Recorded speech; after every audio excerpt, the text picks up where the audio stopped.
Olá, tudo bem? Nessa aula nós vamos começar a falar sobre frações. Vamos nessa? Antes de mais nada, pessoal, antes da gente formalizar a definição de fração, vamos fazer uma análise intuitiva, né? O que significa uma fração? Para isso, considere essas três figurinhas que eu fiz aqui no quadro. E já vamos olhar para a primeira figurinha. O que a gente observa aqui na primeira figurinha? Que a gente tem uma circunferência dividida em quatro partes iguais. Eu tenho uma circunferência dividida em quatro partes iguais e uma dessas partes está pintada. Tá vendo? Então, a gente tem uma parte pintada em quatro. Uma parte pintada em quatro. Como é que a gente faz para representar isso, pessoal? A gente representa isso assim, olha, 1 sobre 4. É assim que você vai ler de modo geral. 1 sobre 4. Pronto. Essa escrita é uma fração que representa a parte, né, dessa figurinha que está pintada. Ou seja, a parte dessa figurinha que está pintada é representada assim, ó, por 1 sobre 4. Entenderam? Você pode pensar nisso aqui como sendo uma pizza, né? Uma pizza lá, dividida em quatro partes iguais. Você comeu uma parte, ou seja, você comeu uma parte de 4, portanto, você comeu 1/4 da pizza. Tudo bem? A ideia, a finalidade das frações é representar parte de um todo. Quando você escreve assim, 1/4, significa que existe um todo que foi dividido em 4 partes iguais e você tomou uma parte. Isso que significa. E esse todo é variável, tá, pessoal? Esse todo aqui, para mim, nesse exemplo, essa circunferência dividida em 4 partes iguais, mas o todo pode ser uma quantia, pode ser uma unidade, pode ser uma medida, pode ser um volume, enfim, o todo em que eu estou me referindo é variável. Bom, segunda figurinha. O que a gente observa aqui na segunda figurinha? Eu tenho um quadrado, tá vendo? Dividido em 9 partes iguais. Esse quadradinho aqui está dividido em 9 partes iguais. Quantas dessas partes estão pintadas? 1, 2, 3, 4. Portanto, a gente vai dizer que a fração que representa a parte pintada é 4/9, 4 sobre 9. No geral é assim que você vai falar. 4 sobre 9. Bom, e aqui na terceira figurinha, o que a gente observa? Que essa barra aqui, tá vendo? Essa barrinha, esse retângulo, está dividido em 10 partes iguais. E 3 dessas partes estão pintadas. Portanto, a fração que representa a parte pintada é 3 sobre 10. No geral, é assim que você fala, 3 sobre 10. Tudo bem? Estão formando aí a ideia de fração? Bom, cada um desses números aqui que compõem essa escrita, que compõe uma fração, recebe um nome especial. O número de cima, a gente diz que é o numerador da fração. E o número de baixo a gente diz que é o denominador da fração. Então aqui eu tenho uma fração 1 sobre 4, em que o numerador é 1 e o denominador é 4. Aqui eu tenho uma fração 4 sobre 9, em que o numerador é 4 e o denominador é 9. Aqui eu tenho outra fração em que o numerador é 3 e o denominador é 10. Além disso, pessoal, importantíssimo, importantíssimo. O denominador de uma fração indica em quantas partes o todo foi dividido. Bacana. O denominador de uma fração, o número de baixo de uma fração, indica em quantas partes o todo foi dividido. Novamente, esse todo pode ser uma quantia, um quadrado, um volume, depende do problema. Então, o número de baixo indica em quantas partes esse todo foi dividido. E o número de cima, o numerador, indica quantas dessas partes você tomou. Não é isso que está acontecendo aqui, ó? 1/4, número de baixo, denominador, indica que essa circunferência foi dividida em 4 partes iguais. E o número de cima, 1, indica quantas dessas partes estão pintadas. Olha aqui. O número de baixo, 9, indica em quantas partes esse quadrado foi dividido. E o número de cima, o 4, que é o numerador, indica quantas partes estão pintadas. E aqui é a mesma linha de raciocínio, tudo bem? Noção intuitiva de fração. Então, uma outra coisa que vale a pena a gente falar agora já nesse momento, antes da gente definir formalmente uma fração, é a seguinte: de modo geral, dada uma fração, né? Dada uma fração, você lê A sobre B. De modo geral, você lê A sobre B. Mas existem algumas frações que têm uma leitura um pouquinho diferente. Quais são elas, professor? As seguintes, olha só. As frações que têm denominador 2, você vai ler meio. Por exemplo, se aqui tiver 1, você vai ler assim, ó, 1 meio. Se aqui tiver 3, você vai ler 3 meios e assim por diante. As frações que têm denominador 3, você vai ler terço. 1 terço, 2 terços e assim por diante. As frações que têm denominador 4, você vai ler quartos, 1 quarto, 2 quartos. As frações que têm denominador 5, você vai ler quinto, 1 quinto, 2 quintos e assim por diante. As frações que têm denominador 6, você vai ler sextos. Denominador 7, você vai ler sétimos. Denominador 8, você vai ler oitavo, 1 oitavo, 2 oitavos. Denominador 9, você vai ler nono, 1 nono, 2 nono e assim por diante. Um caso especial são para as frações que têm por denominador uma potência de 10, ou seja, as frações que têm por denominador o 10, o 100, o 1000 e assim por diante. A leitura aqui é a seguinte, se aqui for 1, por exemplo, você vai ler 1 décimo, tá? Se for 2, 2 décimo. Aqui você vai ler centésimo, milésimo e assim por diante.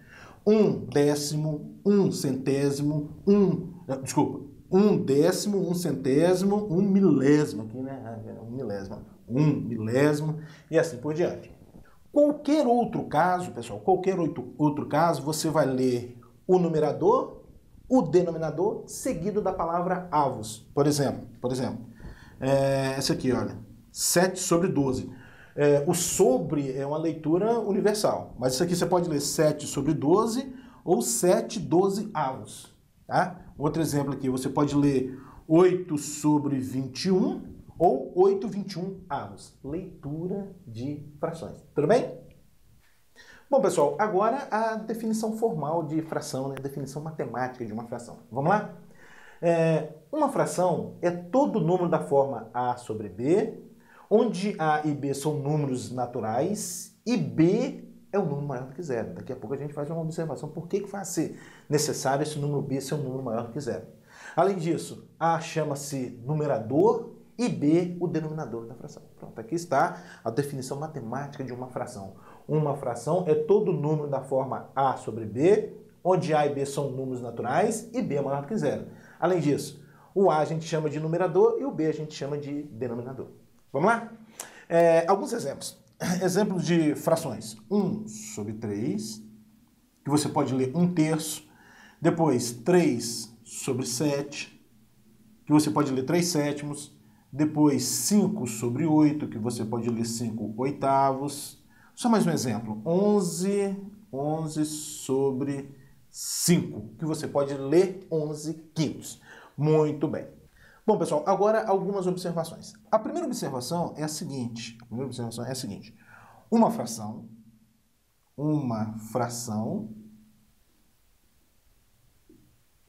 representa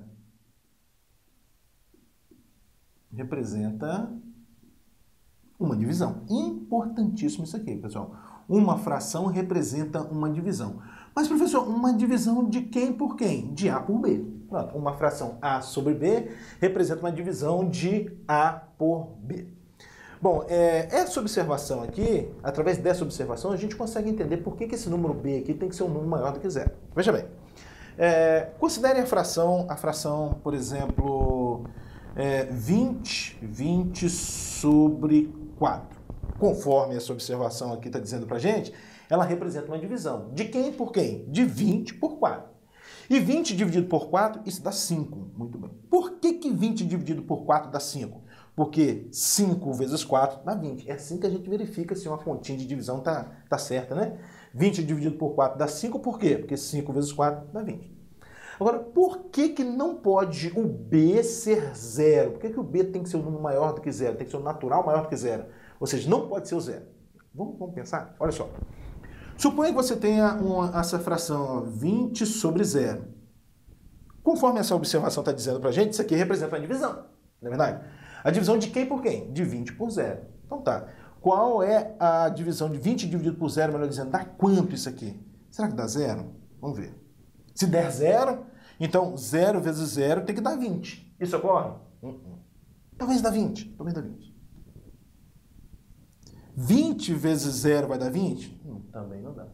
Existe algum número aqui, pessoal? Existe algum número tal que ele vezes zero vai dar 20? Não existe. É por esse motivo que a gente exige aqui na definição que esse número B, o denominador da fração, jamais pode ser zero. Aliás, essa linha de raciocínio a gente vai usar bastante ainda quando estivermos falando de funções, domínio de funções. Aguarde e confie, tá? Então, de modo geral, dada uma fração, o denominador da fração não pode ser zero, em hipótese alguma. Bom, essa foi a observação 1, a observação 2 agora. A observação 2 decorre da observação 1, que é a seguinte: a fração A sobre A, toda fração em que numerador é igual ao denominador é igual a 1. Por quê, professor? Porque a fração A sobre A representa a divisão de A por A. E A dividido por A dá 1. Tipo, 7 dividido por 7 dá 1. 10 dividido por 10 dá 1. E assim por diante. Bom, então a fração A sobre A é igual a 1. E a fração A sobre 1 é igual a A. Qualquer número dividido por 1 é igual a ele mesmo. Então a fração A sobre 1 é igual a A. Importantíssima essa segunda observação aqui também, tá, pessoal? A sobre A dá 1 e A sobre 1 dá A. Bom, agora, olhando para essa observação aqui, olha, A sobre 1 é igual a A gente vai concluir que todo número natural é uma fração. Como assim, professor? Olha só, por que todo número natural é uma fração? Pense no 8, por exemplo. De acordo com essa observação, o 8 eu posso escrever como sendo 8 sobre 1. Aqui, ó, a fração aqui, 8, numerador 8, denominador 1. Portanto, você vai concluir que todo número natural é uma fração. De modo geral, todo número natural é uma fração, mas nem toda fração é um número natural, tudo bem? O conjunto dos números naturais está contido no conjunto das frações. Tranquilo? Beleza, vamos lá. Então, essa é a observação 3. Observação 3. Todo número natural é uma fração. Todo número natural é uma fração.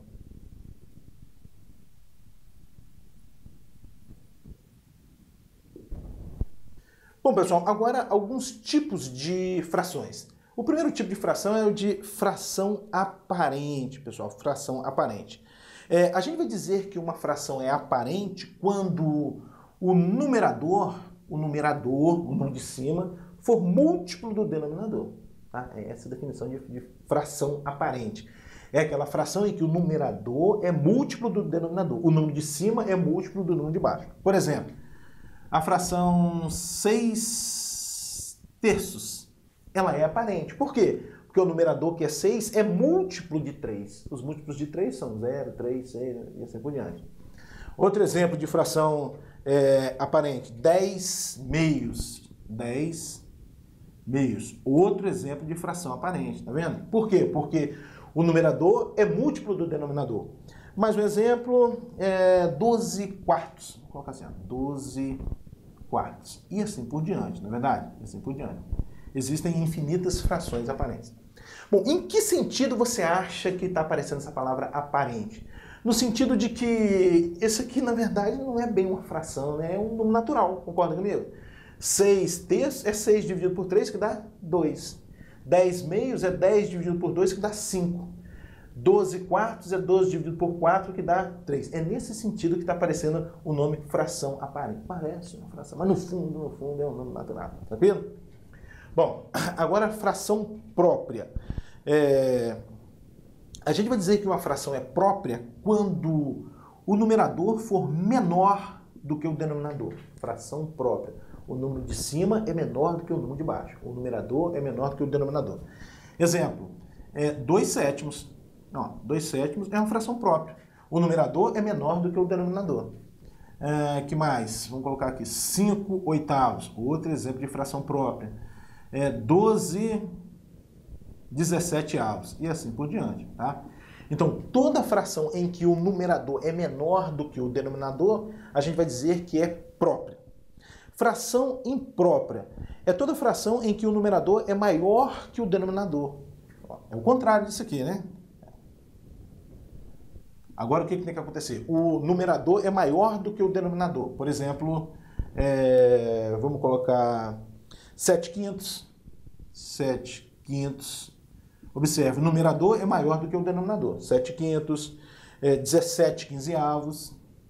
17/15. O 3.